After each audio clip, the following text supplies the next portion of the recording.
আসসালামু আলাইকুম। আমার প্রিয় শিক্ষার্থীবৃন্দ, আজকে আমরা সান কাঞ্জি কাউন্টিং গুলো রিভিশন দেওয়ার চেষ্টা করব। পূর্বের একটি ক্লাসে আমরা কাঞ্জি নি বিস্তারিতভাবে রিভিশন দিয়েছি।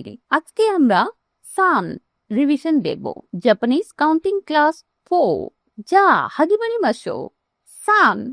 এটা শুধু 3 না, এটা কাউন্টিং, টাইম, অর্ডার, অবজেক্ট অনেক জায়গায় ব্যবহার হয় ভিন্ন ভিন্ন নামে। অর্থ কিন্তু কোনো পরিবর্তন হয় না। 1 কাউন্টিং অবজেক্ট অর্থাৎ বস্তুর ক্ষেত্রে মিৎসু পান ও মিৎসু থাবেমাস্তা, আমি 3টা পাউরুটি খেয়েছি। 2 টাইম বা সময়, সানজি নি নিহঙ্গো ও বেঙ্কিও শিমাসু, আমি 3টায় জাপানিজ পড়ব। 3 পিপল অর্থাৎ মানুষ, সাননিন সাননিন দে কাছে নি ইকিমাস্তা, আমরা 3জন মিলে ক্যাফেতে গিয়েছিলাম।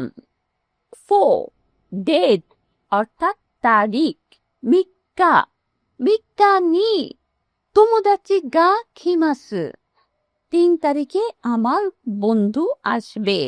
5 অর্ডার, সামবাং বাতাসি ওয়া কুরাসু দে সামবান নি নারিমাস্তা, আমি ক্লাসে তৃতীয় হয়েছি।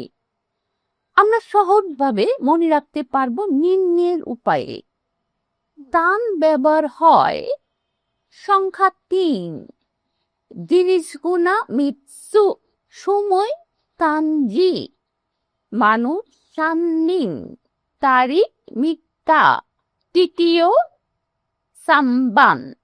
এগুলো প্র্যাকটিস করলে শুধু কাঞ্জি না, ডেইলি লাইফ জাপানিজ স্পিকিং ও ইমপ্রুভ হবে।